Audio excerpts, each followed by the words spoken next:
Olá, que a graça e a paz do Senhor Jesus Cristo esteja com você. O que nos separa de Deus?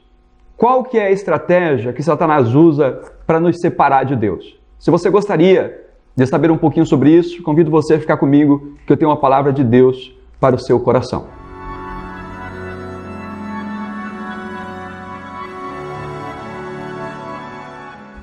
Em Mateus capítulo 4, a palavra de Deus fala sobre a tentação que Jesus sofreu após ele ficar 40 dias e 40 noites no deserto, orando e jejuando especificamente. E a Bíblia diz que após esses 40 dias e 40 noites de jejum, o tentador veio até Jesus para separá-lo de Deus. E ali ele teve uma estratégia excepcional para que separasse Jesus do propósito dele. E da mesma forma, o diabo continua trabalhando na vida de cada um de nós para nos separar de Deus. E quais são as estratégias que ele usa? A primeira estratégia que Satanás vai usar para nos separar de Deus é o materialismo. Ele chega diante de Jesus com fome, e ele diz: se tu és o Filho de Deus, transforma essa pedra em pão. Em outras palavras, o inimigo estava querendo usar a vida de Jesus para que ele ficasse focado exclusivamente nas suas necessidades físicas, terrenas e naturais. Muitas vezes nós nos envolvemos com o trabalho, com a nossa necessidade financeira, com a nossa família, com as coisas dessa vida, a nossa vida profissional, e não temos tempo para Deus. Não deixe que as necessidades terrenas, naturais, te separem de Deus. Satanás vai usar o materialismo para te separar de Deus. A segunda estratégia que ele usa é justamente o relativismo. O relativismo nada mais é do que semear dúvidas. Desde o Éden, Satanás semeia dúvida no nosso coração, fazendo com que a gente não creia nas promessas de Deus, não creia no amor de Deus.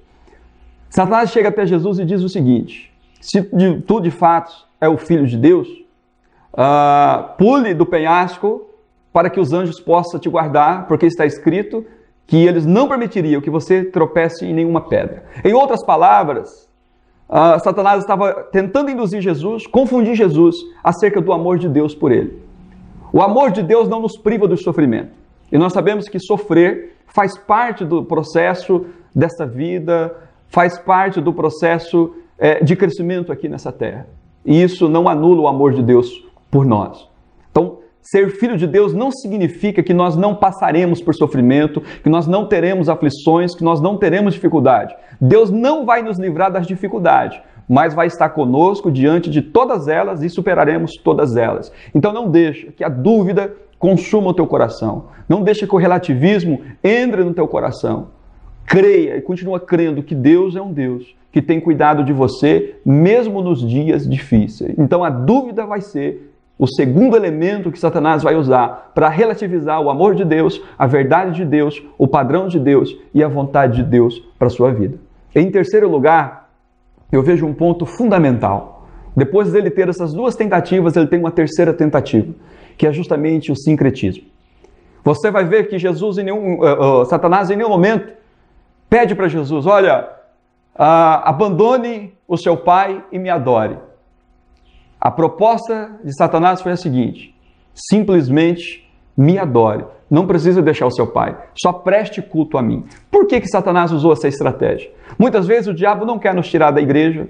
Satanás não quer roubar a nossa fé por completo. Ela quer ela parcial. Porque a partir do momento que nós temos uma fé parcial em Deus, uma adoração parcial em Deus, naturalmente nós já estamos desligados de Deus sem perceber. Porque Deus não aceita nada menos do que tudo. Ele não divide a sua adoração com ninguém. E quando nós compartilhamos a nossa adoração com o mundo, nós compartilhamos a nossa adoração a Deus com o pecado, nós flertamos com o pecado, nós flertamos com o mundo, naturalmente nós estamos separados de Deus e não percebemos.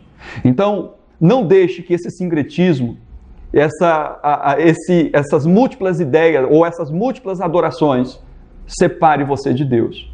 O nosso compromisso com Deus deve ser integral, pleno e absoluto, porque é assim que de fato a nossa adoração é recebida.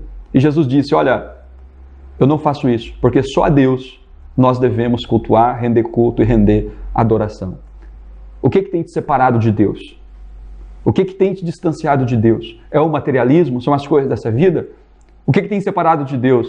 É o relativismo? É a dúvida que você tem sido consumido por ela?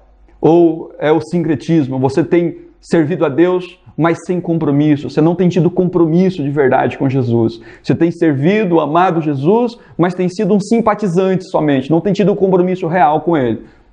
Nós somos abençoados por Deus quando nós temos um compromisso real com Ele, verdadeiro com Ele. Quando nós entregamos todo o nosso coração, toda a nossa vida, todo o nosso caminho, todo o nosso ser. Que essa palavra fique ao teu coração. Deus abençoe.